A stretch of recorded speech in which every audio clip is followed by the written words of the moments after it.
Bien, el programa de residente de cirugía general del Hospital de Emergencias Atevitarte se complace en presentar nuevamente en nuestro ciclo de Ateneo de cirugía rectal, colorectal, con el tema megacolon andino y volvulo de sigmoides más allá de la experiencia. Un tema bastante interesante, considerando una de las segundas patologías más frecuentes de colon en emergencia nos relatan la presencia de volvulo de sigmoides, la cual acá, por ejemplo, en nuestra ciudad de Lima no es ajena a admitir pacientes con esta patología, siendo esta muy propia de ciudades que se encuentran mucho más en el interior del país. Pero sin embargo, nos hace la gran necesidad de conocer cómo abordarlos, el enfoque del cirujano, del residente en la emergencia y sobre todo cómo podemos solucionar y tratar esos tipos de casos, ¿no? Su pronóstico también, cuándo hospitalizar y cuándo no, van a ser algunas de las preguntas que podemos nosotros hacer esta noche. Tenemos como ponente a la doctora Melissa Guayapa, y es residente de segundo año de cirugía general del Hospital de Emergencia de Vitarte. Ella también es miembro adscrita a la Sociedad de Cirujanos Generales de Perú. Buenas noches, doctora Melissa, y gracias por acompañarnos como ponente esta noche. Como invitado tendremos al doctor José Ospina, él es cirujano general y laparoscopista, cirujano colorectal del Hospital Ramiro Furialí de la ciudad de Huancayo. Él es miembro de la Sociedad de Cirujanos Generales del Perú y también miembro de la Sociedad de Cirugía Endoscópica del Perú. Nos va a acompañar esta noche como panelista, respondiendo muchas de las preguntas y además ampliando los comentarios que tengamos a bien hacerle. Como moderador estará el doctor Johan Medrano, que es mi persona, soy cirujano general del Hospital de Emergencias de Vitarte, tutor de residentes de cirugía, de servicio de cirugía del Hospital de Emergencias igualmente de Vitarte. Bien, para no dilatar más este tiempo, vamos a dar inicio a la exposición. Doctora Melissa, puede empezar la exposición. Gracias.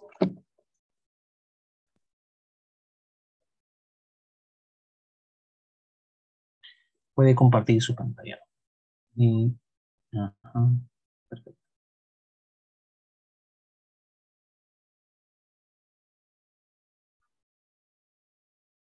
Ya, puede iniciar su exposición. Gracias. Buenas noches con todos los presentes, doctor Medrano, doctor Ospina. Bueno, soy médico residente de segundo año, Melissa Guayapa Bendaño, de la especialidad de cirugía general del Hospital Vitarte. En esta noche voy a exponer sobre megacolon andino y también volvulo de sigmoides, más allá de la experiencia. Bueno, entonces vamos a empezar. Megacolon y volvulo de sigmoides son dos términos distintos. Megacolon hace referencia a una éstasis intestinal, a una hipertrofia y también a un alargamiento de una o más porciones del intestino grueso, siendo más frecuente afectado el colon sigmoides. Pero esta afectación no va a tener una causa extrínseca de obstrucción. La complicación del megacolon recién viene a ser el volvulo de sigmoides. Ahora, el megacolon tiene varias causas, dos claras, causas congénitas y también causas adquiridas. La causa congénita es la enfermedad de Hirschsprung, que es una ganglionosis. Y dentro de la parte adquirida, la causa adquirida, mencionan a la enfermedad de Chagas, a la enfermedad de Parkinson, a la esclerosis múltiple y también al hipotiroidismo. Si bien es cierto, la enfermedad de Chagas no es tan frecuente en nuestro país, pero sí es frecuente en el país vecino de Bolivia. En Bolivia, estadísticamente hablando, hay varios casos de volvulo de sigmoides por enfermedad de Chagas, y no solamente en pacientes adultos, adulto mayor, sino que también en pacientes pediátricos.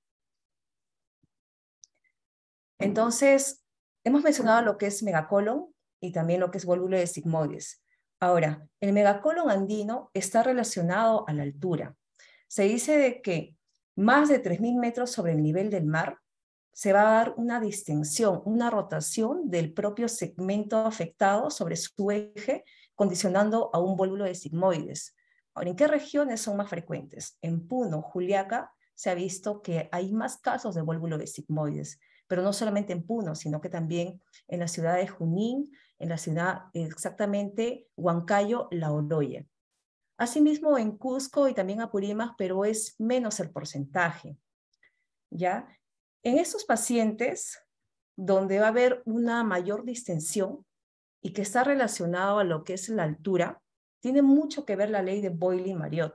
Esta ley nos dice que ante un incremento de volumen va a ser inversamente proporcional a la presión absoluta. ¿Qué quiere decir? Que a mayor volumen va a haber una disminución de lo que es la presión. O sea, si nos acercamos hacia los 3.000 metros sobre el nivel del mar, la presión atmosférica va a disminuir a 483 aproximadamente, y esto va a hacer de que el volumen del gas aumente. ¿Y de qué gases estamos hablando? Del dióxido de carbono, del metano y también de lo que es el hidrógeno. Entonces, estos gases van a contribuir a una distensión crónica del intestino para consecuentemente dar lugar a un megacolon y posteriormente a su complicación que vendría a ser el vólvulo de sigmoides, que es el más frecuente, ¿no?, afectado. Entonces, a menor presión atmosférica, mayor distensión de gases, megacolon y posteriormente vólvulo de sigmoides. Los habitantes que viven a más de 3 metros sobre el nivel del mar en comparación a los habitantes de la costa, de la zona urbana, se diferencian porque a nivel de lo que es el colon va a haber una mayor longitud en su diámetro. Eso va a condicionar a que haya un colon desproporcionado, más largo que su mesenterio, y eso va a favorecer a lo que es la torsión. Pero también va a ser largo, va a estar poco segmentado, la capa muscular va a estar disminuida y el lumen va a ser amplio. En los tiempos de cosecha y siembra está relacionado. En estos periodos se van a presentar más estos casos de vólvulo de sigmoides. ¿Por qué? Porque el poblador andino está acostumbrado a alimentarse de tubérculos. Los tubérculos tienen alta fibra y ellos no solamente, digamos, consumen la papa, consumen la oca, pero ellos tienen la característica de no pelar estos alimentos, de consumirlo con todo y cáscara. Entonces, en esta cáscara hay mayor fibra. Aparte también los cereales, el maíz, cebada, quinoa y las menestras, ¿no? Entonces, el alto contenido de fibra dietaria está relacionado al megacolon andino. También se ha visto en estudios de que en ellos el tiempo de tránsito intestinal es menor y el peso de las heces es mayor en comparación a los habitantes de la costa. Es un estudio que se hizo hace muchos años por parte del doctor Oscar Frisancho Velarde, ¿no?, que es muy conocido. Entonces, la altitud tiene mucho que ver, según este estudio, con la formación de megacolon y también con la posterior formación del vólvulo de sigmoides. También dentro de la causa adquirida mencionan a lo que es la mesocolinitis retráctil. Hay una teoría que dice de que en el poblador andino, ante episodios consecutivos de colitis infecciosas, porque ellos normalmente no van a hacerse tratar, ¿no? Entonces, como tienen episodios consecutivos, a nivel de lo que es el mesenterio del colon, del asa sigmoidea, con el pasar del tiempo va generando una fibrosis. Esta fibrosis causa una retracción a nivel del asa sigmoidea afectada, tanto en la región del asa proximal como también en la región del asa distal, para dar paso a una torsión y posterior a un vólvulo. Hablando ya de lo que es previamente el vólvulo de sigmoide, es más frecuente en varones en comparación de las mujeres, y el término de edad es en relación a en 60 a 70 años aproximadamente. Y sí es más frecuente a nivel de campesinos y agricultores de la zona rural. Sin embargo, a veces cuando tenemos pacientes, no todos los pacientes son de la zona rural. Hay pacientes que son de Lima, que han nacido en Lima, pero que también presentan este cuadro de vólvulo, ¿no? Pero entonces, en estos pacientes tenemos que indagar bien, hacer una buena anamnesis para poder correlacionar el factor epidemiológico con la patología.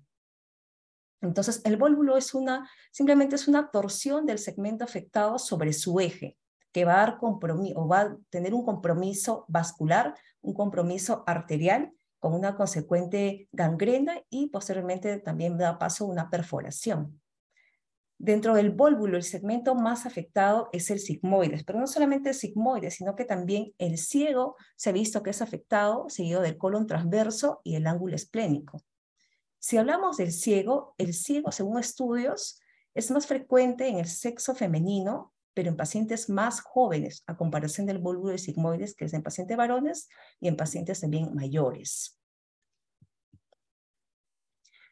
Fisiopatología, ¿no? Entonces, ante una sobrecarga fecal, lo que va a ocasionar es una mayor distensión del intestino en la parte que se ha torcido. Entonces, esta torsión va a dar lugar a una secreción mayor de fluidos con la consecuente distensión y aumento de la presión a nivel del bucle que se ha trenzado. Esta presión también va a estar seguida de una fermentación bacteriana, una oclusión venosa, una oclusión arterial y también una trombosis y puede llegar hasta una necrosis, ¿no? Se dice de que si la torsión al menos debe tener unos 180 grados para que pueda producir una obstrucción significativa clínicamente, pero para que haya una ya mayor estrangulación, tiene que ser una torsión más de 360 grados. Ahora, la rotación puede ser bien en sentido horario o también antihorario. Es más frecuente el sentido antihorario. Entonces, como mencionamos, ¿no? Va a haber una obstrucción luminal, una oclusión vascular. Este incremento de la presión va a disminuir lo que es la perfusión capilar y va a dar origen a una trombosis de los vasos para una posterior traslocación bacteriana, una toxemia, y puede resultar en una gangrena colónica. Hay una clasificación de hace años atrás que lo clasifica en 5 clases. La clase 1 es un paciente que ya presenta una obstrucción, vólvulo como tal, pero es un paciente sin factor de riesgo, un paciente de edad avanzada, pero que no tiene una enfermedad asociada. En cambio, la clase 2 es un paciente que presenta factores de riesgo, comorbilidades, un paciente que no tiene shock. La clase 3, pacientes que ya presentan shock. La clase 4, pacientes con gangrena. Y la clase 5 es la suma de un paciente con shock y también una gangrena intestinal. La clínica. Tanto la clínica y el examen físico forman parte de un estudio diagnóstico. Entonces, ¿cómo llega mi paciente a la emergencia? Es un paciente que normalmente puede tener cuadros ya repetitivos, pero no con una distensión marcada, sino que cuadros de dolor abdominal, de repente ausencia de eliminación de flatos, náuseas que en su momento se dieron, ¿no? Entonces, cuando te llega a la emergencia el paciente, refiere más que todo un cuadro clínico de aproximadamente 6 días, ¿no? De dolor abdominal, el cual puede ser lentamente progresivo, asociado a distensión abdominal, puede haber ausencia de eliminación de flatos, ausencia de deposiciones, o en algunos casos también puede haber deposiciones líquidas. Estreñimiento también. Las náuseas y los vómitos ya es a posterior. Al examen físico, lo más resaltante, a la inspección, un abdomen asimétrico, ¿no? A la auscultación, los ruidos metálicos. A la palpación, hay un dolor ligero, el dolor no es tan pronunciado, y a la percusión, timpanismo, ¿no? Lo característico. Puede haber también signos de irritación peritoneal en el caso de que el vólvulo ya esté complicado, en el caso de que haya una perforación. En comparación, si hablamos de un vólvulo de ciego, es muy distinto en la clínica del vólvulo de ciego, porque más que todo su presentación es de un cuadro agudo, a comparación del vólvulo de sigmoides que puede durar o demorar todavía varios días en la manifestación clínica y también dar paso a una complicación. Entonces, el 85% de los pacientes que llegan a la emergencia presentan dolor abdominal y signos clínicos de obstrucción. En un 47% sí se van a presentar los ruidos metálicos. El hemograma y el AGA no siempre nos ayudan, porque hay casos de pacientes que llegan a la emergencia, el hemograma no presenta leucocitosis, el AGA está normal. Sin embargo, ingresas a sala y encuentras que está necrosado y está perforado, ¿no? Entonces no es tan específico, pero lo seguimos utilizando. La presencia de leucocitosis, fiebre y signos de irritación peritoneal al examen físico sí te indica de que es una gangrena intestinal que puede ser complicado con una perforación y aparte el paciente también pues, puede estar seco, ¿no? En relación a lo que es el tacto rectal, es importante realizar el tacto rectal en estos pacientes. Normalmente encontramos una ampolla vacía, pero el tacto rectal no solamente es para poder diagnosticar un vólvulo de sigmoide, sino que también es como un diagnóstico diferencial, porque ante casos de alguna neoplasia podemos encontrar alguna masa que también esté causando esa obstrucción, ¿no? Entonces, todo el examen físico tiene que ser detallado, partiendo de una buena anamnesis hasta un buen examen físico para poder decidir la terapéutica. El diagnóstico, como dije, está basado en los criterios clínicos. Una radiografía simple de abdomen, la endoscopía, la tomografía de abdomen y también lo que es la resonancia magnética. El enema de contraste hidrosoluble o con varios se utilizó hace mucho tiempo, pero actualmente ya no está indicado, porque podemos estar ante casos de gangrena y si nosotros utilizamos el enema de contraste podemos causar una perforación. En todos los hospitales, en los hospitales de nivel 1, nivel 2, siempre contamos con radiografía. La radiografía es base para poder diagnosticar un vólvulo de sigmoides. ¿Qué es lo que vamos a encontrar? La imagen característica que ya todos conocemos, ¿no? La imagen de vólvulo de sigmoides es el grano de café. ¿Qué vamos a encontrar en la radiografía? La imagen de U invertida, apuntando bien a la izquierda, a la derecha de los cuadrantes superiores, que también es conocido como grano de café, flor de lis, sol radiante y cabezas de cobra. Entonces, simplemente con una radiografía ya es de gran ayuda diagnóstica. Pero en algunos sitios también pues cuentan con tomografía, con resonancia magnética, que también está indicado. Pero la tomografía y la resonancia magnética ya te confirman el diagnóstico, ¿no? Entonces, ¿qué es lo que vamos a encontrar en una tomografía? El signo del remolino que también encontramos en una resonancia magnética, que es bien característico, ¿no? Que es el signo de Weir. Además, también presenta las asas sigmoideas dilatadas, ¿no? Una vez que nosotros ya hemos diagnosticado a nuestro paciente que está cursando con un cuadro obstructivo, en el tratamiento preoperatorio, primero a nuestro paciente en NPO, mantenerlo más una colocación de sonda nasogástrica. Aparte, la hidratación endovenosa, que es fundamental porque el paciente llega en un grado de deshidratación, y también el manejo del medio interno, ¿no? La antibiótico-terapia y analgésicos también está indicado. En casos de que el paciente ya esté presentando con una complicación, ya sea una perforación o una necrosis, hay que estar pensando en antibióticos de amplio espectro también, ¿no? En este caso, lo más frecuente que utilizamos es Cetria, metronidazol para anaerobios. Y control de diuresis también que va a ser fundamental. Ahora, el tratamiento puede ser un tratamiento conservador y también un tratamiento quirúrgico.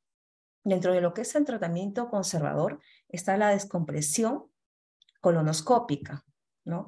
Pero antes de eso tenemos un algoritmo. Cuando nosotros ya estamos ante un vólvulo de sigmoides, lo primero que tenemos que pensar, según estudios vistos, sería optar por una distorsión endoscópica. Esta distorsión endoscópica sería indicativo que lo realice el gastroenterólogo, pero no en todos los hospitales contamos con gastroenterología 24 horas, sino que a veces el cirujano general siempre está en la emergencia, ¿no? Entonces, ante una distorsión endoscópica, cuando es eficaz o ineficaz, va a diferir mucho de lo que nosotros vamos a realizar, ¿no? Ante una distorsión ineficaz, tenemos que realizar una laparotomía urgente. Pero si la distorsión es eficaz, tenemos que considerar que nuestro paciente tenga un ASA tipo 3 o de repente tenga una buena continencia o el paciente esté en un ASA tipo 4 o tenga un grado de incontinencia. Todo esto va a ser indicativo para nosotros escoger bien la técnica quirúrgica, bien desde una sigmoidectomía asistida por laparoscopía, un tratamiento conservador para posterior realizar una cirugía electiva o bien una intervención de Hartmann, ¿no? Entonces, volviendo a lo que es el tratamiento conservador, la descompresión colonoscópica actualmente no es tan frecuentemente usada, pero sí nos dice de que transforma una emergencia a una urgencia diferida, ¿no? Es efectiva en un 60 a 95% de pacientes, pero también tiene una tasa de recurrencia alrededor del 55%. Una vez que nosotros realizamos la descompresión colonoscópica, lo que vamos a encontrar es una mucosa en espiral y el signo característico patognomónico es una obstrucción luminal en la unión rectosigmoidea. Una vez realizado ya la descompresión, tenemos que dejar una sonda rectal en el lugar por un periodo de 36 a 72 horas para que nos dé tiempo de preparar a mi paciente para después ingresar a sala con este paciente porque sería lo indicado, ¿no? Descompresión colonoscópica efectiva para posterior una cirugía, bien por laparoscopía o bien por cirugía abierta. En este caso, pues tendríamos que hacer una resección una sigmoidectomía más una anastomosis primaria. Entonces, cuando no es efectiva la descompresión colonoscópica, bueno, sí, pues pensamos en un tratamiento quirúrgico, ¿no? Y dentro del tratamiento quirúrgico contamos con una resección más una anastomosis primaria, que es lo mejor, el procedimiento más recomendado, ya que te da una tasa de mortalidad del 8 al 33%. Pero también hay otro tipo de tratamientos quirúrgicos que lo vamos a ver más adelante, vamos a ir desglosando. En el tratamiento quirúrgico, las dos técnicas más frecuentes usadas, uno es la sigmoidectomía más una anastomosis colorectal primaria, y dos, la colectomía más la colostomía a lo Hartmann. Va a diferir mucho de que nosotros escojamos tanto la técnica 1 o la técnica 2 del estado clínico del paciente. Un paciente tiene que ver mucho la edad, tiene que ver las comorbilidades asociadas. Si un paciente ingresa con sepsis, un paciente ingresa con falla renal, es un paciente hipertenso, no lo sé, de repente no controlado, yo no puedo realizar una sigmoidectomía más una anastomosis colorectal, sino que tendría que estar pensando ya en una colectomía más una colostomía a lo Hartmann, ¿no? En cambio, en un paciente que es paciente de repente ASA 1, ASA 2, paciente que no tiene una patología asociada, que no ha ingresado con un cuadro séptico, entonces podría realizar una sigmoidectomía más anastomosis colorectal. A lo contrario, un séptico, sí, colectomía más colostomía a lo Hartmann. Creo que lo dije al revés, ¿no? Entonces, un paciente estable, sigmoidectomía más anastomosis colorectal. Paciente inestable con sepsis, colectomía más colostomía a lo Hartmann. Aparte de que la colectomía y colostomía a lo Hartmann también tiene un segundo tiempo de quirúrgico. ¿Por qué? Porque tenemos que realizar una restitución de tránsito intestinal, ¿no? Entonces, esas son las dos técnicas más frecuentes usadas. Ahora, el tratamiento quirúrgico también hay tratamientos no receptivos, como son la sigmoidopexia, la mesosigmoidoplastía y entre otras que lo vamos a mencionar más adelante. Estas imágenes y este video que voy a mostrar a continuación son de, bueno, en este último mes hemos tenido varios casos de vólvulo sigmoides en nuestro hospital. Este es el caso de un paciente de 70 años aproximadamente, con un cuadro clínico de unos 6 a 7 días de evolución, ¿no? Caracterizado por presentar dolor abdominal intermitente, asociado a escasa eliminación de flatos, deposiciones líquidas, y posteriormente también cursó con náuseas y vómitos. Pero ingresa a la emergencia. De entre lo más característico, los exámenes de laboratorio en su momento no presentaban leucocitosis. El AGA tampoco te mostraba un aumento del lactato, estaba todo normal, pero sí en su primer día de observación por la emergencia estaba todo ok el paciente, ¿no? Pero al día siguiente sí, el paciente ya empezó a cursar con picos febriles, es por lo que se programa a sala, ¿no? Entonces, dentro de los hallazgos operatorios, como vemos en el video, ingresamos con una incisión mediana suprainfraumbilical, ¿no? Estamos haciendo el corte, entonces lo que se encuentra es una gran distensión del colon transverso y también de toda la parte del colon sigmoides, aproximadamente un diámetro de distensión de casi unos 20 centímetros. Entonces lo que se hizo fue una resección de una parte del colon transverso, se liberó también el ángulo esplénico, y se hizo una resección también del sigmoides, ¿no? Entonces, aproximadamente hemos reseccionado 1.5 metros de asa afectada y hemos realizado una colostomía a lo Hartmann con sutura mecánica, ¿no? Y en la otra imagen es la extracción, ya se logra ver, de la porción afectada de más o menos 1.5 centímetros de proporción, ¿no? Entonces, este paciente estuvo varios días en nuestro servicio. Actualmente el paciente ya fue dado de alta hace un par de días. Y el otro caso de vólvulo sigmoides también, que tuvimos un paciente aproximadamente casi de 65 años, también varón. Y todos los casos que yo he podido ver en mi formación ahorita como residente hasta el momento del Hospital Itarte antiguo, del Hospital Itarte nuevo, han sido pacientes varones. En pacientes mujeres no he visto, y coincidentemente coincide, ¿no?, con la estadística que nos muestra la literatura. Entonces, bueno, el paciente actualmente ya está en casa y está todavía a la espera de su control por nuestro servicio, bueno, nuestro hospital, ¿no?, a posterior. Ya. Eso es un estudio de hace 2 años, donde nos habla del manejo quirúrgico del vólvulo de sigmoides. Es un estudio multicéntrico, que más que todo se basa en la comparación de los resultados postoperatorios, las complicaciones postquirúrgicas en pacientes que tuvieron vólvulo de sigmoides, pero que fueron candidatos a una cirugía por emergencia y también una cirugía electiva. Se estudió 74 pacientes que ingresan a la emergencia con este diagnóstico y en algunos de ellos se hace una cirugía abierta, pero de forma bien electiva o de emergencia, y en otros por laparoscopía. En los pacientes que ingresaron por cirugía de emergencia, 14 de ellos presentaron complicaciones. ¿Y cuáles fueron las complicaciones? 6 casos de complicaciones pulmonares, 3 de ilio, 3 de complicaciones de infección de sitio operatorio y 1 de fuga de anastomosis. Y en los pacientes de cirugía de urgencia, tanto abierta como laparoscópica, o sea, en caso de cirugía electiva, también presentaron complicaciones, pero fue menor. Un caso de complicación pulmonar, 3 de ilio, 1 de complicaciones de ISO y una fuga de anastomosis. Entonces, este estudio nos dice de que en relación con la cirugía electiva, la cirugía de emergencia tuvo una mayor tasa de complicación postoperatoria, cirugía abierta y formación también de estomas, ¿no? Entonces, como tal, nos indica de que la cirugía laparoscópica electiva, después de una descompresión sigmoidoscópica exitosa, puede ser la opción clínica óptima, ¿no? Entonces, ¿qué quiere decir? Que nosotros, si tenemos a un paciente con este diagnóstico como tal, es un paciente que está estable, lo ideal sería realizar una descompresión colonoscópica, preparar al paciente y pensar en una cirugía electiva, pero a través de una cirugía laparoscópica. ¿Para qué? Para poder también evitar las complicaciones postoperatorias a futuro, ¿no? Este es otro estudio donde nos habla de la mesosigmoidosplastía, también en pacientes con diagnóstico de vólvulo de sigmoides, pero pacientes críticos. Es un solo caso que se presentó en el país de México. Un paciente de aproximadamente 87 años, un paciente masculino también, diabético, hipertenso no controlado con un ASA3. En él se optó por esta técnica quirúrgica, donde lo que nos reportan fue lo siguiente.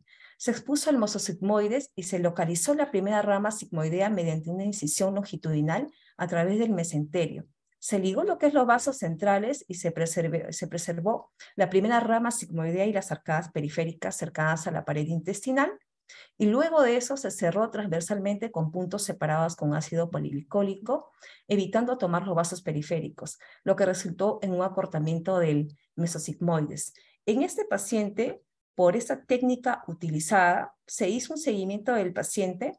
El paciente estuvo internado casi unos 7 días y en su 7º día fue dado de alta. Se hizo un año más o menos de seguimiento a este paciente y se evidenció que hubo ausencia de recidivas.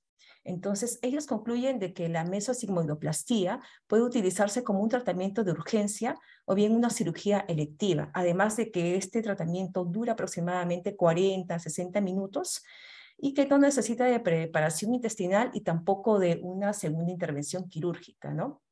Entonces, podría ser una interesante alternativa como una conducta quirúrgica, ya que también se dice, o bueno, se ha visto de que la mortalidad es aproximadamente un 16% y posterior a la cirugía la mortalidad en residuos a lo mucho, 9%. Esto es, bueno, esta información la he obtenido de la guía de la Sociedad Estadounidense de cirujanos de colon y recto, donde son bien claros y nos hablan básicamente de 7 puntos muy importantes que todos deberíamos de manejar, ¿no? Según a lo que ellos refieren. El primer punto nos dice como tal, evaluación inicial debe ser como dije, ¿no? Una historia enfocada, una anamnesis bien detallada, un examen físico, una evaluación básica de laboratorios. El segundo punto, en pacientes hemodinámicamente estables, el vólvulo colónico a menudo se evalúa inicialmente con radiografías abdominales simples. Es el recurso que tenemos en todos los hospitales, tanto nivel 1 como nivel 2, ¿no? Mientras que la tomografía computarizada ya te va a confirmar el diagnóstico. Pero en pacientes inestables, con peritonitis o evidencia de perforación, deben someterse a una endoscopía inferior para poder evaluar la viabilidad del colon sigmoide y poder detorsionar la anatomía y descomprimir el colon. El otro punto que también ellos hacen mención es la resección urgente del sigmoide. Está indicado cuando falla recién la detorsión endoscópica del colon sigmoide y en casos de colon no viable o perforado.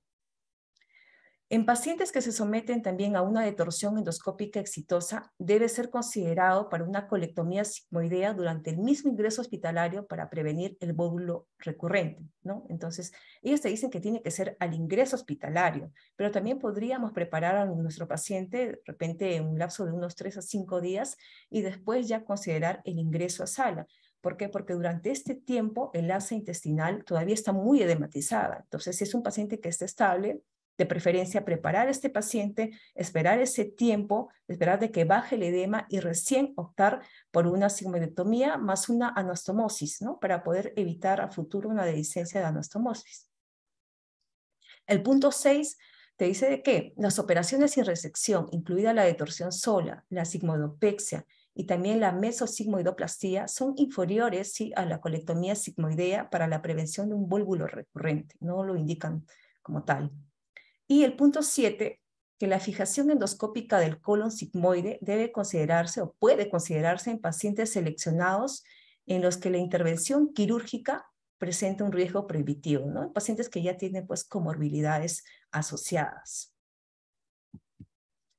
Como conclusión, el alto riesgo de vólvulo recurrente y la morbilidad y también la mortalidad potencialmente asociada con cada episodio recurrente es más que todo más frecuente en la población anciana frágil, ¿no? Entonces, lo que sí nos va a respaldar es en la recomendación es una intervención quirúrgica durante el ingreso inicial de estos pacientes o bien poco después, ¿no? En pacientes con un vólvulo de sigmoides e intestino viable no perforado, la resección sigmoidea con anastomosis primaria es lo mejor, ya que también te indica una baja mortalidad. Y el éxito en el tratamiento del vólvulo de sigma se relaciona con un diagnóstico temprano y una actuación adecuada.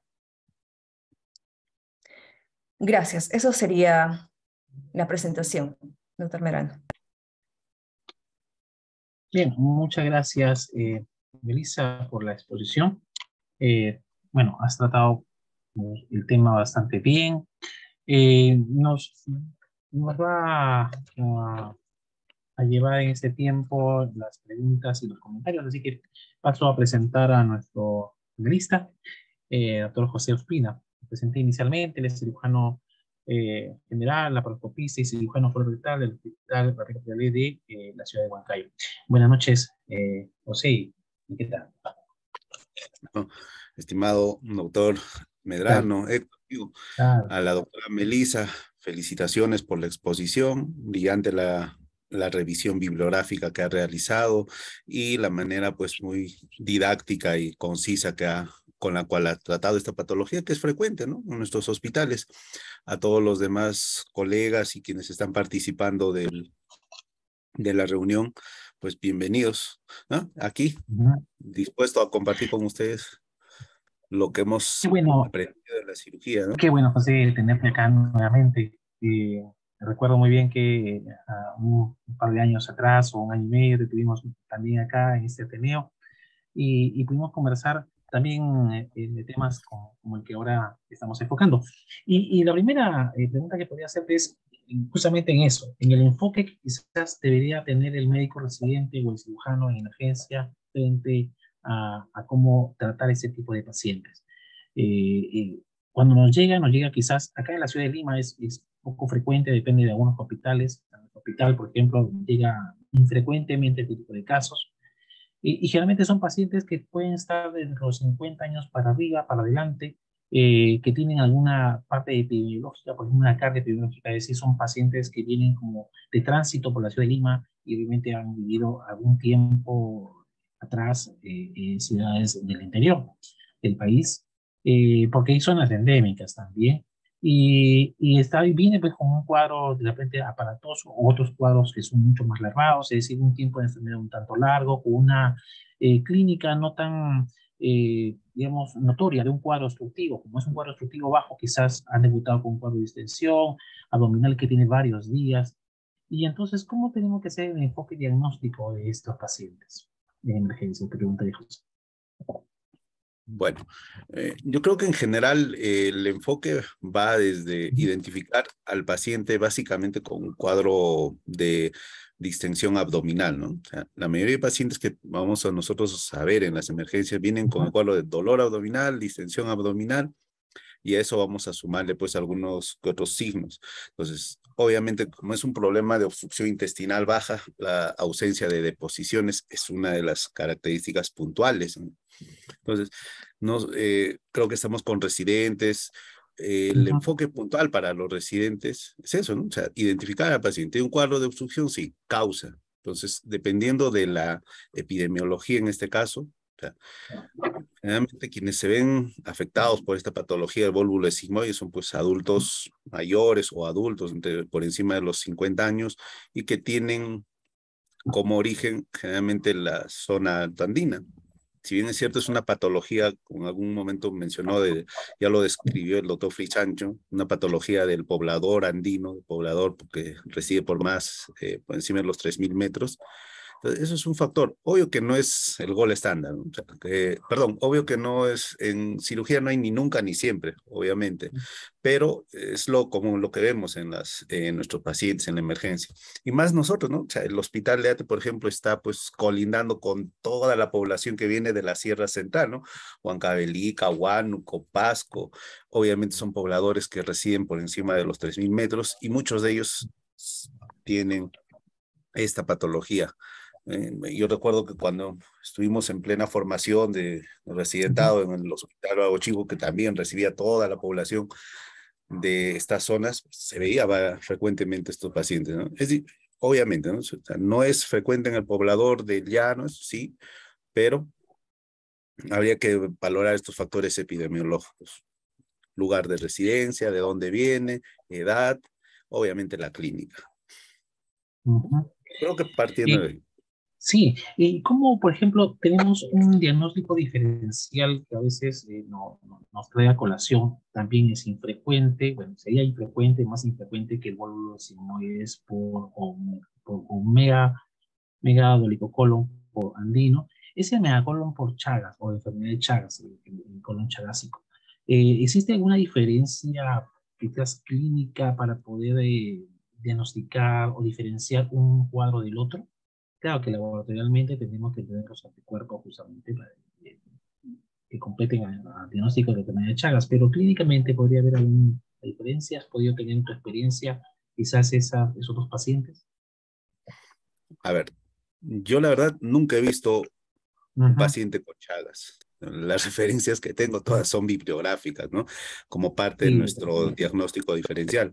No sé si algún colega acá en Lima o en alguno de los hospitales que se encuentran en las ciudades altoandinas hayan visto a un paciente con Chagas, ¿no?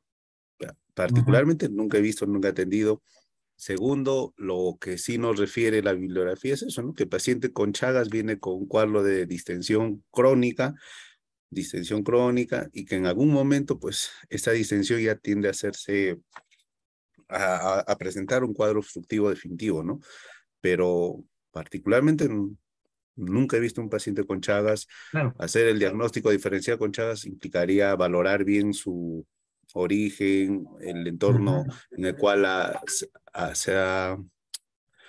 el cual ha Se ha estado pues, desarrollado, viviendo, ¿no? su lugar de residencia quizás, ¿no? O sea, Sí, podrían ser, pero es bien raro, ¿no? No lo he bien raro. visto, ¿sí? Sí, y me ha No pasado sé lo si hay mismo. alguna descripción, al menos en Perú, ¿no? Nunca he visto Sí, reportes que hayan encontrado Chagas, o es que no, ujú. Sí, o ¿sí? está poco estudiado, de repente poco valorado. De repente también igual me ha pasado y de repente podemos compartir la experiencia de algún otro colega que quisiera compartir también, comentar en este Ateneo. Eh, bueno, experiencia cero en lo que es, teóricamente sabemos muy bien, conocemos que eh, quizás la clínica de ese tipo de pacientes, cómo ya a diagnosticarlos, porque además presentan también otro tipo de trastornos, incluso cardíacos o megaesófago, por ejemplo, en Chagas. Entonces, no solamente enfocado a la parte colónica, que es lo que eh, principalmente en el colon andino pues, tiene su principal actuación. En cuanto al módulo de ciego, por ejemplo, yéndonos un poquito a lo más quizás raro, pero siendo el segundo lugar anatómico donde vamos a sufrir de vólvulo. Y hemos podido sí ver también personalmente hasta tres casos de vólvulo de ciego, la frecuencia obviamente es infrecuente, pero nos ha traído más complicaciones que el vólvulo de sigmoides, complicado, por ejemplo. La complicación en vólvulo de ciego es, digamos, más aparatoso el cuadro y mucho más complicado. ¿Ha podido también tener estos casos? Quizás. No sé. Claro, bueno, cuadros de vólvulo de ciego sí hay, ¿no? Y es frecuente en la población adulta mayor, sobre todo. Hoy el diagnóstico es casi similar, ¿no? La distensión, y yo creo que al final lo que dijo la doctora Melissa es puntual, ¿no? O sea, identificar bien el estado, si está complicado o no está complicado, porque dependiendo de los hallazgos intraoperatorios también, si hay un asa necrosada, si hay signos de septicemia, entonces lo más prudente muchas veces es hacer un ostoma, ¿no? Entonces, igual, vólvulo sigmoides o vólvulo de ciego. Ahora, hacer la anastomosis primaria para evitarnos el ostoma, pues va a depender del estado clínico del paciente. Ahora, ¿en qué casos vemos más complicaciones? Yo creo que va a depender puntualmente del hallazgo intraoperatorio, ¿no? O sea, más complicaciones vamos a tener cuando encontramos un asa necrosada, haya perforación y el cuadro sistémico del paciente, ¿no? Si ya tiene signos de sepsis. Entonces, yo creo que va por ahí, ¿eh? O sea, independientemente de si es vólvulo de sigmoides, vólvulo de ciego, va por ahí el punto. Bien. Haciendo una pausa, si existe algún comentario, pregunta, bueno, adelantamos un tanto las preguntas que nos han hecho en el chat, van enfocados de acuerdo a alguna técnica especial, lo dijo la doctora Lisa, acerca de la mesosigmoidoplastía, por ejemplo, ¿no? Como una técnica no receptiva del colon, pero como una alternativa en el tratamiento de este. La recidiva, ¿has podido practicar primeramente esto? ¿Tienes experiencia, José, con respecto a esa técnica? Y si existe alguna recidiva que podemos conocer, siendo una técnica Bueno, segura o insegura, no sé. bueno, se han descrito varias Sí. opciones o varias actitudes quirúrgicas en sala de operaciones cuando se encuentra el vólvulo de sigmoides, ¿no? Creo que de todas ellas hay un consenso general en que lo indicado es sigmoidectomía y anastomosis primaria, ¿no? Entonces, ahora la devolvulación, la pexia, el hacer la plastía del meso, está descrito. Nunca he tenido la oportunidad de hacerlo porque creo que no es una técnica, particularmente no me llama la atención tampoco, ni me parece beneficiosa para el paciente, ¿no? Hacer la plastía del meso. La pexia quizás en algún momento se ha realizado, particularmente hemos hecho porque el estado clínico del paciente, ¿no? O sea, no había compromiso del asa intestinal, no había compromiso vascular, me refiero, simplemente por el estado, por comorbilidades que tenía el paciente, insuficiencia cardíaca, EPOC. Tratábamos de hacer una cirugía muy breve, entonces para evitarnos hacer la sigmoidectomía y la anastomosis, simplemente hemos hecho la devolvulación y la pexia, pero han sido casos muy limitados por la edad del paciente. Pero en general, bueno, si tengo que hablar personalmente, creo que el 95% de casos que hemos entrado en vólvulos sigmoides, sigmoidectomía y anastomosis.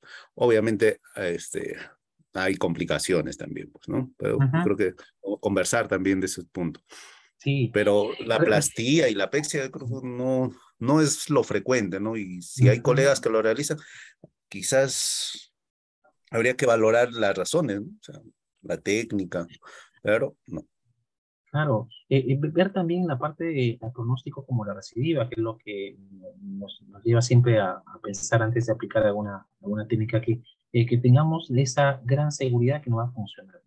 En el caso, por ejemplo, de la apexia, la única vez que lo practiqué y fue en el accidentado, igualmente siempre a criterio selectivo de un paciente en el cual tenemos que tener el menor tiempo posible en sala, quizás porque también tiene un factor de riesgo el paciente, pues le hicimos la apexia.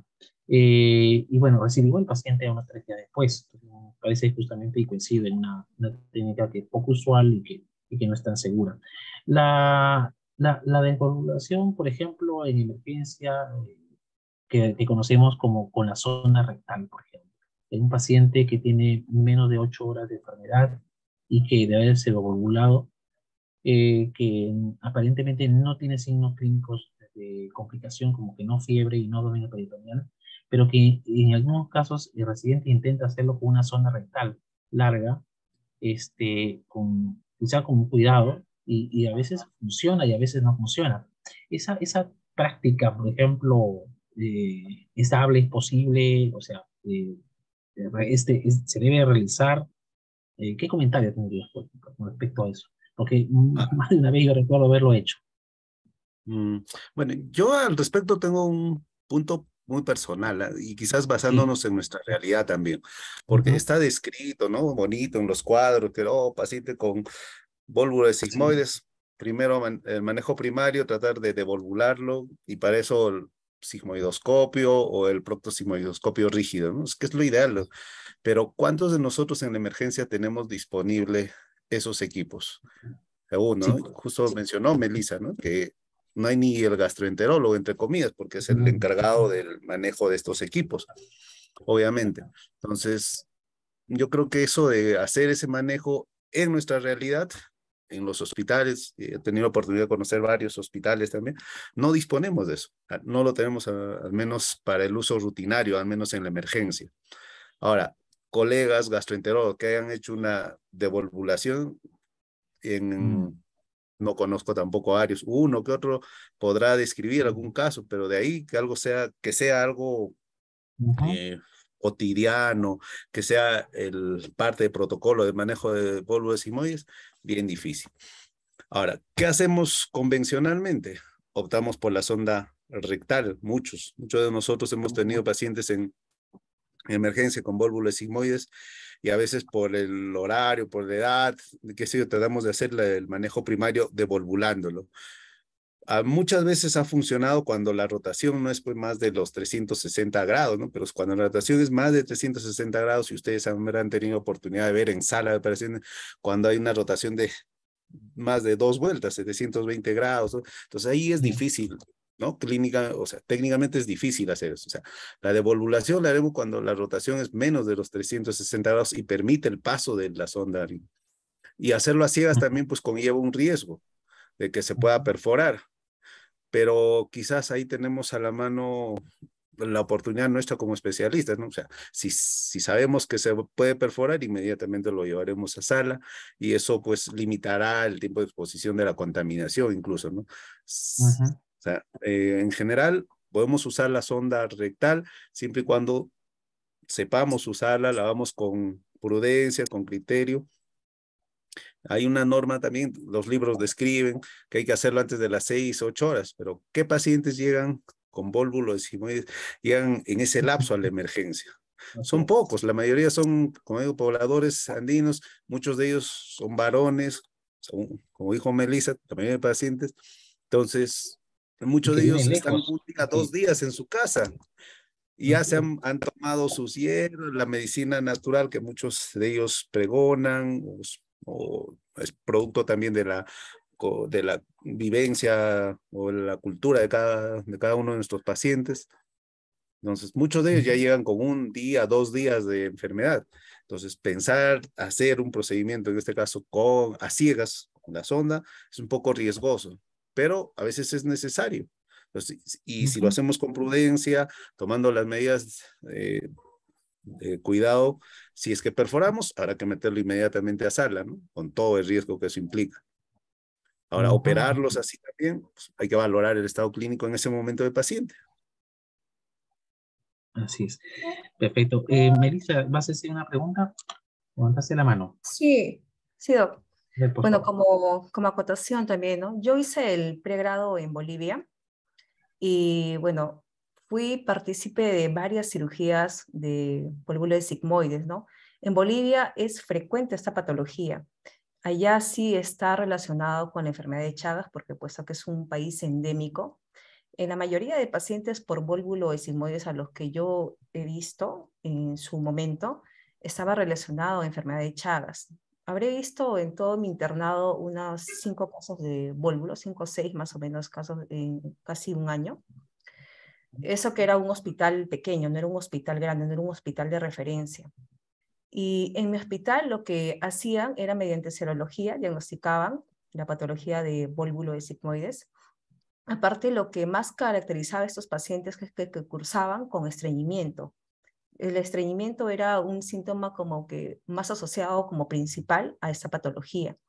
Entonces, el cirujano, nosotros no contábamos con gastroenterólogo. Lo único que hacía el cirujano general, sí tenía un sigmoidoscopio, un tubo rígido, si no me equivoco, y realizaba la descompresión y el paciente se iba. Pero en esos pacientes, o sea, no todos los pacientes ingresaban a sala en su momento y tampoco eran pacientes candidatos a cirugía electiva. Entonces, realizaba la descompresión y tú al paciente lo veías en la emergencia, era un paciente que recurría. En ese año creo que vi a 2 pacientes que volvieron, ¿no?, con la misma sintomatología. Ahora, revisé también unos estudios. En Bolivia lo asocian mucho esta patología al chaccheo o al picheo de la coca. Dicen de que la coca también puede estar relacionado a la patología del vólvulo de sigmoide y también al grado del alcoholismo que tiene el poblador de la zona rural. Mira. Interesante. Sí, sí, mira, ¿Algún interesante comentario? Pues, sí. ver Chagas, ¿no? En Bolivia. Sí, sí, ¿no? Tendría que estar allí, o de repente hay un colega que nos comparte su presencia acá, también puede comentar. El doctor Alex Díaz también tiene un comentario. Doctor Alex, le levanta la mano. Hola, buenas noches con ¿Qué tal? todos Buenas noches, ¿cómo los estás, Alex? ponentes, a la mesa que dirige. Y bueno, sí, interesante la presentación. Yo que tengo muchas dudas, de verdad. Creo que voy a pecar en preguntar demasiado. Espero que podamos absorber algunas de ellas. Una pregunta. En nuestro medio, ¿no? Definitivamente el doctor Ospina dice, efectivamente, tenemos que tener frente manejo quirúrgico porque no hay torsión endoscópica y es nuestra realidad. Bueno, vayamos al tema entonces quirúrgico. Hacemos resección más anastomosis versus resección con colostomía. En ese caso, sí, he participado de varias cirugías y a veces decidimos, claro, cómo están las condiciones del paciente.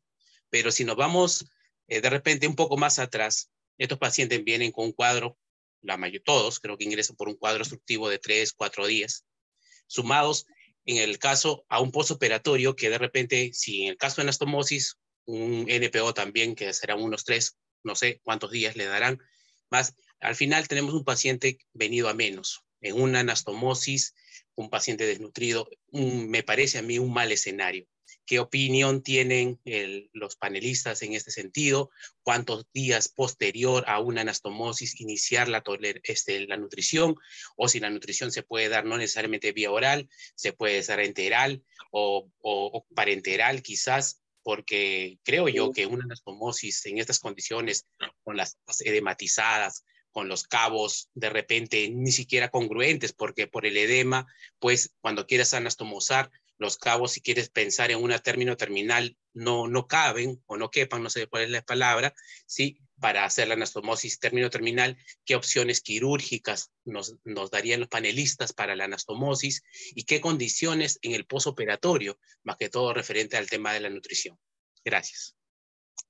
Gracias, Alex. Sí, para ordenar un tanto la pregunta, nos preocupa mucho la parte prehospitalaria, es decir, un paciente que viene con un cuadro quizás un tanto complicado, pero ahí tenemos criterios justamente, de determinar criterios de ostomía o criterios de anastomosis.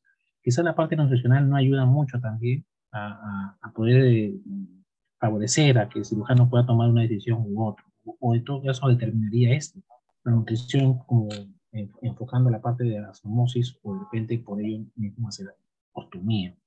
Y después de ello, se realizará la anastomosis en caso de que se decida así. ¿Qué tiempo después de la cirugía podemos iniciar nuevamente la parte nutricional? Si tienes experiencia en eso. ¿Sí?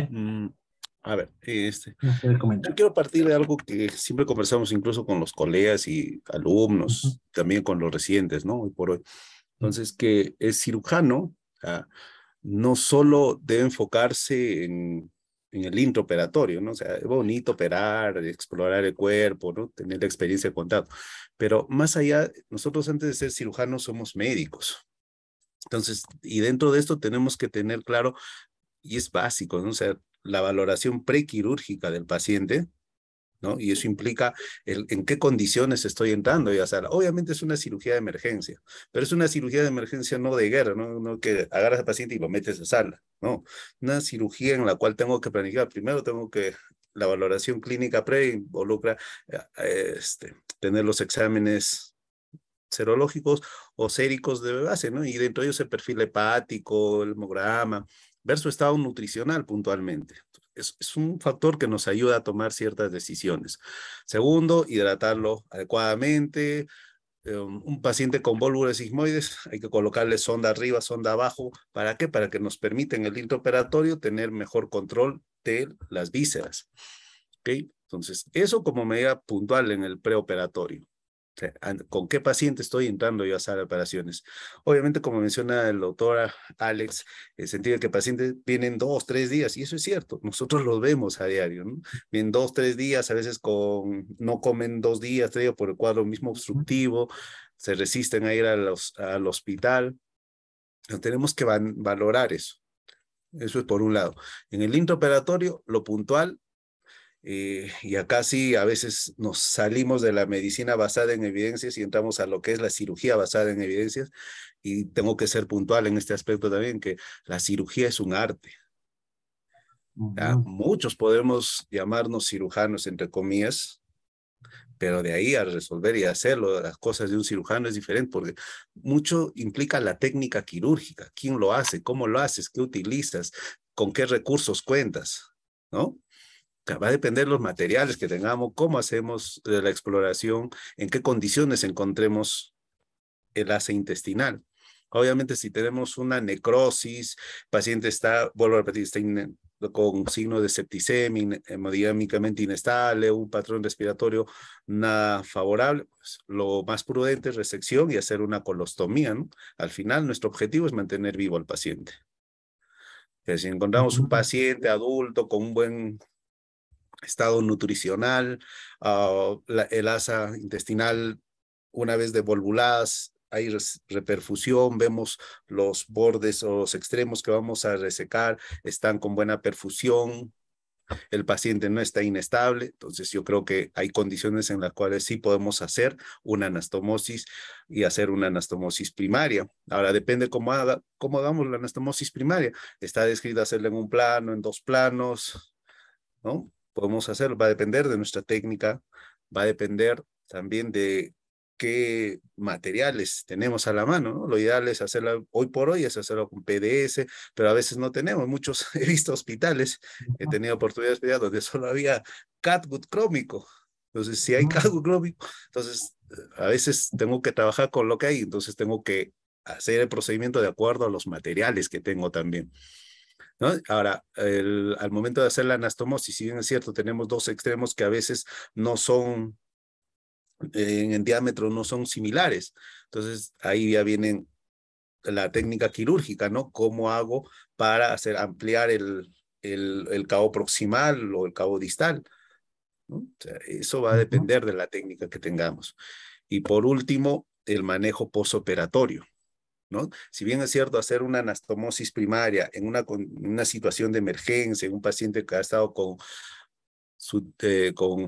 la torsión en este caso del sigmoides, el vólvulo, puede haber dehiscencia, ¿cierto? Existe riesgo de que haya dehiscencia, pero para eso también está la evolución postquirúrgica, ¿no? Porque muchos en nuestros hospitales, que son la mayoría, son nuestros hospitales públicos, a veces yo hago el procedimiento hoy día en la guardia, mañana no estoy programado, pasado tampoco, y después vengo después 3, 4 días, me dice, doctor, el paciente se abrió la anastomosis, ¿no? Entonces, ¿a qué voy? A que el manejo postoperatorio del paciente también es súper importante, porque al primer signo de dehiscencia, y eso lo valoramos, está descrito, hay que valorarlo con hemograma, PCR, muchos hospitales no tenemos PCR, hay que hacer la valoración clínica, signos precoces, taquicardia, los signos de irritación peritoneal, segundo, tercer día, eso involucra hacer una relaparotomía y quizás hacer ya la ostomía, ¿no? Porque si no evaluamos al paciente permanentemente, podemos tener una dehiscencia que la subvaloramos y cuando recién nos damos cuenta, el paciente está pues un día completo con una peritonitis fecaloidea producto de la dehiscencia. Entonces, yo quiero volver a puntualizar eso, ¿no? O sea, el procedimiento va a depender de en qué condiciones encontremos al paciente y cómo nosotros hagamos nuestra valoración prequirúrgica, intraoperatoria y el manejo posoperatorio. O sea, he ahí la Claro. diferencia cuanto a los resultados con los pacientes. La valoración preoperatoria, claro, la cirugía empieza desde antes de que empiece la cirugía, desde que antes que ingresemos hasta la parte preoperatoria, en la valoración integral del paciente y enfocándonos siempre al pronóstico que va a tener luego de la operación. Entonces, en todo ese escenario grande, en toda esa proyección previa y post, ¿no? Es importante valorar también la parte nutricional y demás exámenes. Qué bien. Hay una pregunta de James Soto, también nos sigue a nosotros en nuestra red social de Facebook. Buenas noches, saludos desde Bolivia. Mi pregunta es, ¿qué parámetros se toma para realizar una ostomía o quizás una anastomosis? O sea, la decisión de hacer una ostomía o de repente una anastomosis en el intraoperatorio, quizás, ¿no? Podría ser. O podría ser que esto ya podamos preverlo en el preoperatorio. ¿Existen unos criterios?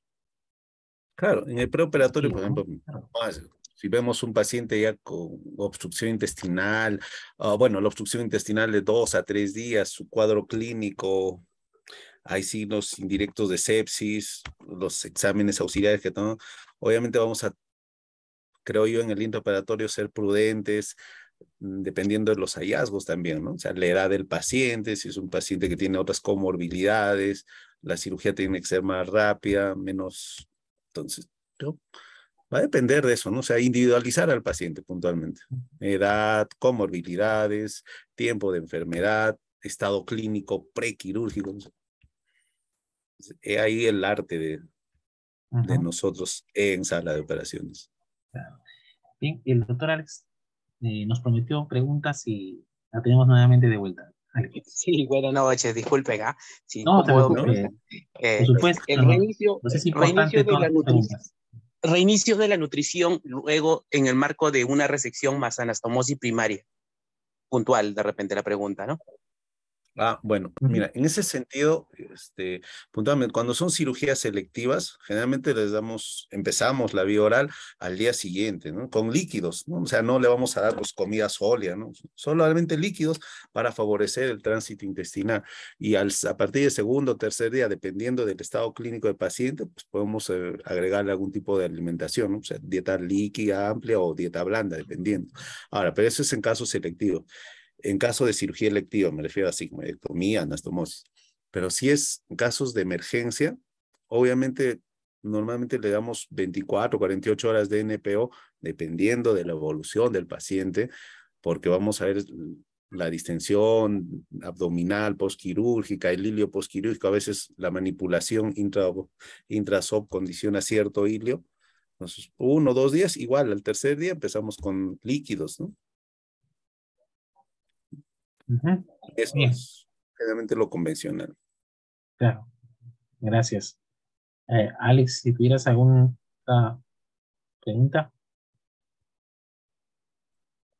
Sí, muchas gracias primero de antemano y Sí. sí, pues porque no siempre hemos escuchado en anastomosis baja siempre un NPO prolongado, 3 días y por eso, ¿no? Porque la experiencia se ha visto que los pocos pacientes que podemos hacer anastomosis, pues y Ujú. ya con un antecedente de un NPO de 3 días previo a la cirugía, 3 días más sin. Entonces, como que tampoco no le damos condiciones para que, nutricionales más que todo me refiero, para que esa Ujú. anastomosis vaya bien, ¿no? Entonces, como que es una contradicción, suena contradictorio eso, ¿no? Mejor para eso, mejor hacerle una colostomía, pero la evidencia, bueno, en otras latitudes dicen que no, lo mejor es resección y anastomosis, ¿no? De repente en realidades distintas, ¿no? Europeas, Ujú. americanas quizás, pero nuestra realidad es diferente y eso siempre es un poquito motivo de controversia, ¿no? Porque es la evidencia, pero con lo que se ve, ¿no? Y Ujú. era en base a eso mi Así es. pregunta, ¿no? Excelente, excelente, Alex. Con respecto a, aprovechando, antes de ¿Me darle pase permites? también a la doctora Melissa. Sí. ¿No? Pues, Em, es puntual tener claro el enfoque del doctor Díaz, ¿no? O sea, cuánto tiempo vamos a mantener el paciente en NPO, ¿no? Cuánto tiempo vamos a tener a pacientes sin aporte energético. Pero también es puntual, y nosotros conocemos cuando manejamos patología, incluso neoplásica, todo, o sea, sumando todos estos factores, para que un paciente empiece a tener un grado mayor de desnutrición, el riesgo de desnutrición dentro de la hospitalización, en este caso, volvo de sigmoide, no come 3 días, lo dejamos unos 2, 3 días más. En general no pasamos de los 5 días a 7 días de inanición. Entonces, técnicamente sabemos que el paciente tiene que estar más de 5, 7 días ahí recién para que empiece a consumir todas sus reservas nutricionales, ¿no? Yo creo que estamos en ese lapso, 3. Ahora, si el paciente no va con, o sea, tiene algunos problemas para ingerir, tenemos sí ahí sí ciertos recursos que podemos optar, ¿no? Para darles mayor soporte nutricional. En mi hospital tenemos la facilidad de tener a veces nutrición parenteral total, si ya vemos que el paciente va a tener un NPO más prolongado. Ahora, si en lugares o en algunos hospitales no vamos a tener esa opción, pues ahí también hay que valorar si amerita o no amerita hacer una anastomosis primaria. Lo que les decía, ¿no? O sea, valorar al paciente en el pre, intra y en el post. Si yo sé que mi paciente va a estar inclusive con NPO más días, bueno, de repente no es prudente hacer una anastomosis. Y de ahí reincido, vuelvo a hacer el hincapié en que tenemos que tener claro en qué entorno estoy, qué recursos tengo y cuál es la valoración clínica del paciente, la individualización, ¿no? Individualizar al paciente siempre. Perfecto, así es, así de claro. Doctora Melissa, sí, comentario. Sí.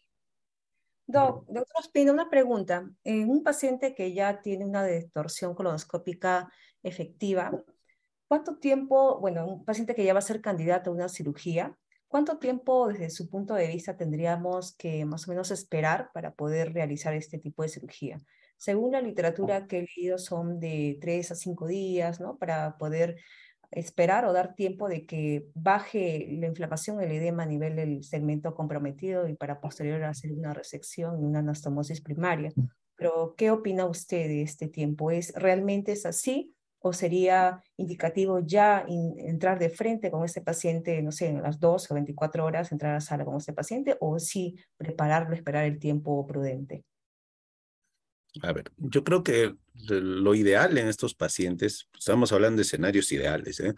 Lo ideal en estos pacientes es entrar pues, en las 20, 48, 72 horas máximo, ¿no? Porque si ya se ha devolvulado, el efecto mecánico ya se ha perdido, el proceso inflamatorio va a pasar en 48, 72 horas. O sea, nosotros por las bases fisiopatológicas conocemos eso. Entonces el paciente debe ser sometido a cirugía electiva dentro de las 48, 72 horas, ¿no?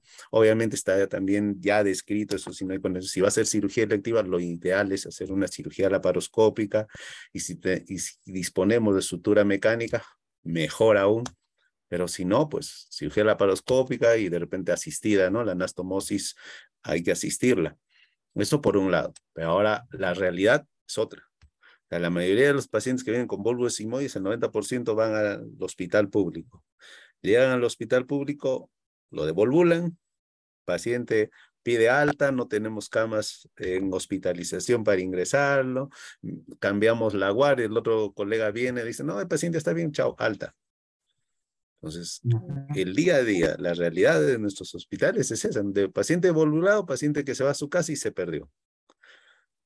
De los 10 pacientes que devolvulamos, uno volverá a la consulta externa a su control, pero de ella que decida operarse, difícil. Claro, hasta el siguiente evento. Así es, hasta el siguiente evento, ¿no? O sea, ese es nuestro escenario real.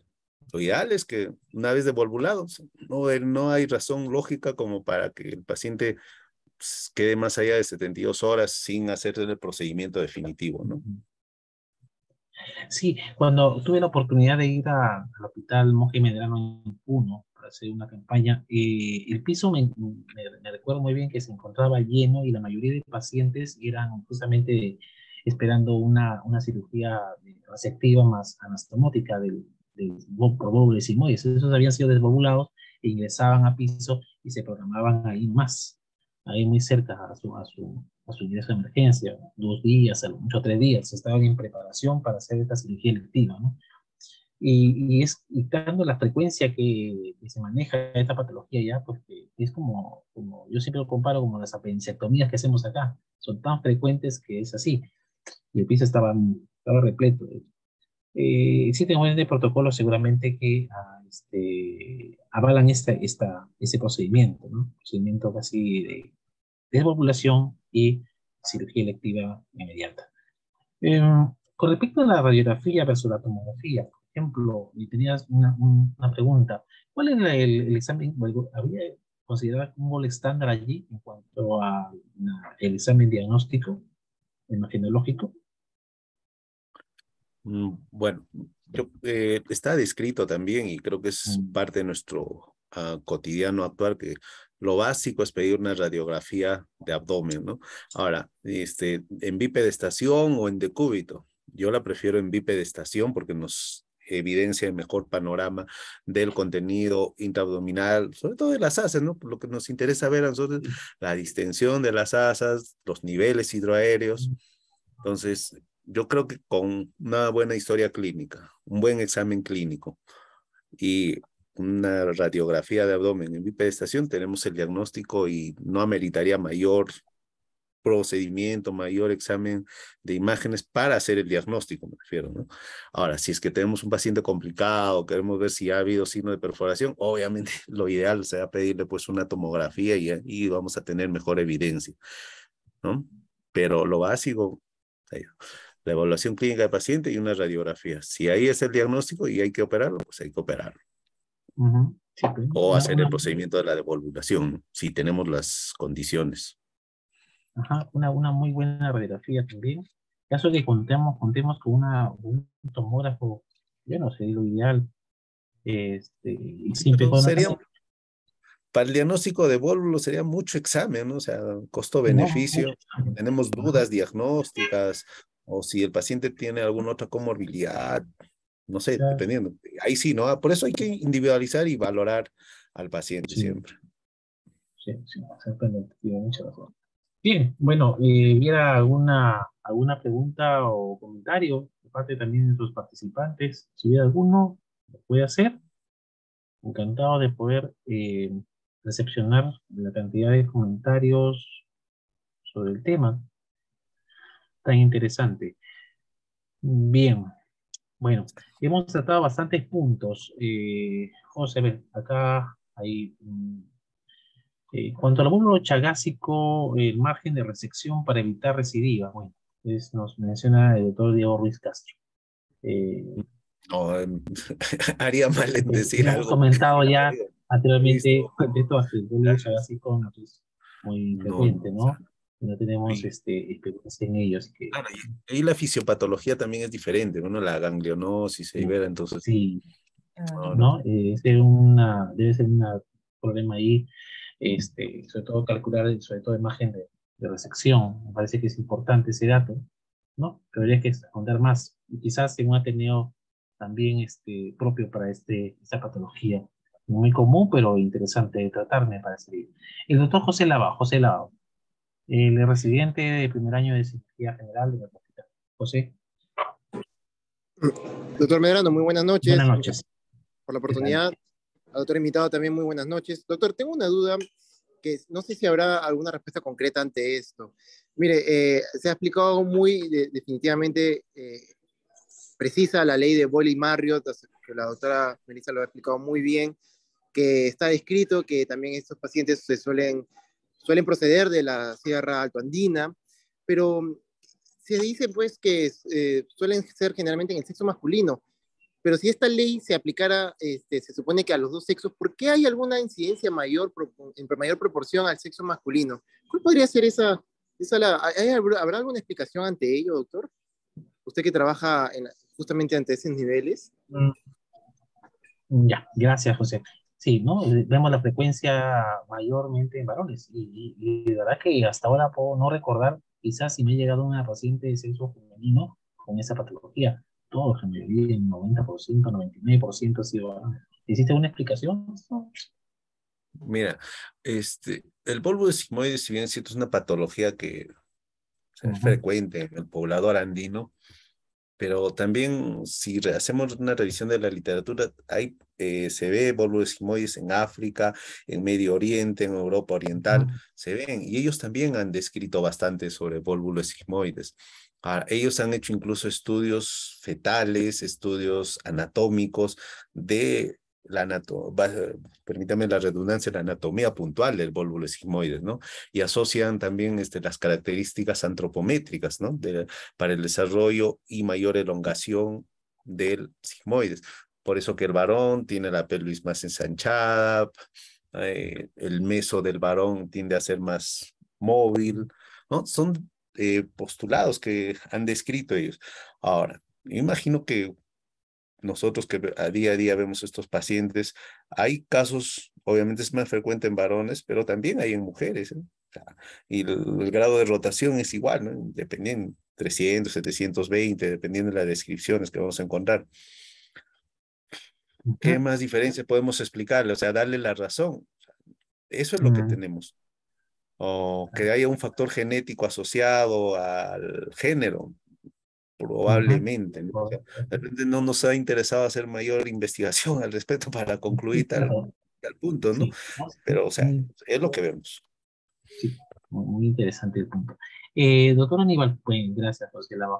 El doctor Aníbal Pinchi también, de residente segundo año de nuestro hospital de emergencias satelital. Doctor Aníbal, su comentario. Buenas noches, doctor. Buenas noches, doctora Melissa, Buenas doctor noches. invitado. Yo tenía una consulta. En una cirugía, recuerdo que entró un paciente con un cuadro que se delimitaba muy bien el área volvulada.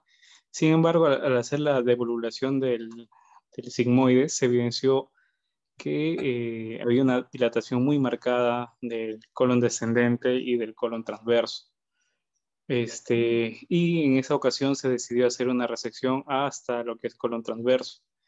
Mi consulta era en respecto a ese tema, el área a resecar, ¿se debería considerar solamente el área volvulada o hay que evaluar en este caso, o por qué haber optado por una resección hasta el colon transverso, ¿no?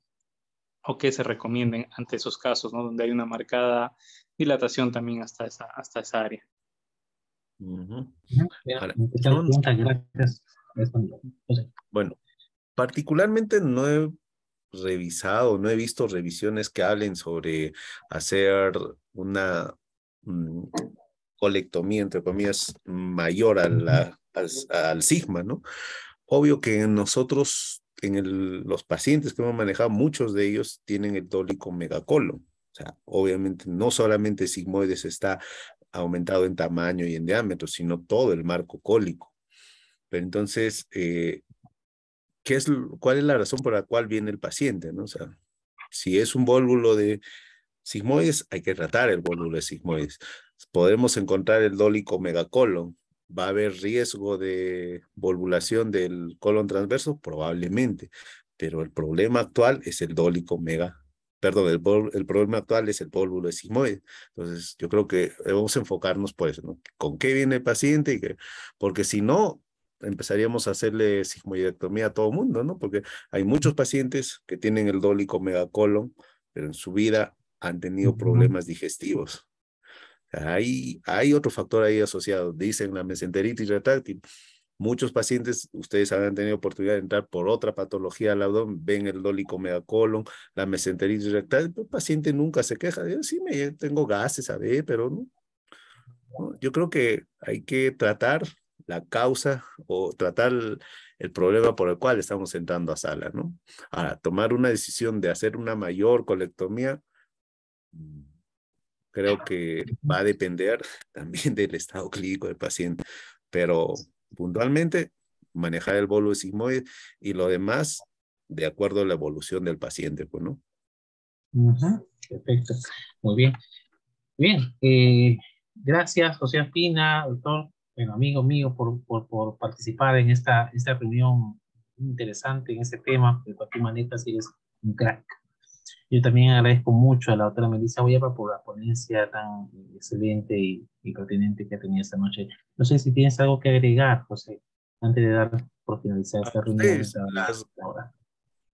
Bueno, a ustedes las gracias por permitirme participar y compartir con ustedes nuestro día a día, para lo que hacemos en nuestros hospitales. Es importante compartir, tener diferentes puntos de vista, porque vuelvo a mencionar, y aparezco discordante, pero la cirugía va a depender bastante del arte con el cual enfoquemos al paciente, en el preoperatorio, en el intra, en el postoperatorio. Y en el intraoperatorio, pues sí, tenemos que ser nosotros muy prolijos en nuestra técnica quirúrgica, ¿no? Hago la anastomosis, no la hago, qué condiciones favorables tengo para el paciente, y todo eso involucra una valoración in situ dentro de sala de operaciones. En qué estado es el paciente, qué tengo a la mano y qué no tengo, y cómo voy a hacer el procedimiento, ¿no? O sea, la técnica es vital. Pues muchos podrán querer hacer una anastomosis, pero a veces no tensamos bien, no usamos bien la estructura, no hacemos una buena atención, no hacemos la anastomosis totalmente hermética. Entonces, he ahí el problema, ¿no? O sea, he ahí cuando vemos que la anastomosis no falla, entonces a veces pensamos que no, anastomosis no hay que hacerla. Y repito, en cirugía no existe ni el nunca ni el siempre. Hay que valorar al paciente. Muchas gracias, José. Toda Melissa, sus palabras finales y finalizamos. Sí, gracias a todos por su tiempo. Gracias, doctor Ospina. Espero que, bueno, verlo en las próximas presentaciones que tengamos. Y bueno, para mí también es cada exposición es un crecimiento personal como residente, ¿no? Gracias, doctor Medrano, también por la oportunidad y bueno, aquí estoy para la próxima exposición. Gracias. Perfecto, nos estamos viendo en otra oportunidad. Gracias. Gracias. Chao, muchachos. Bueno.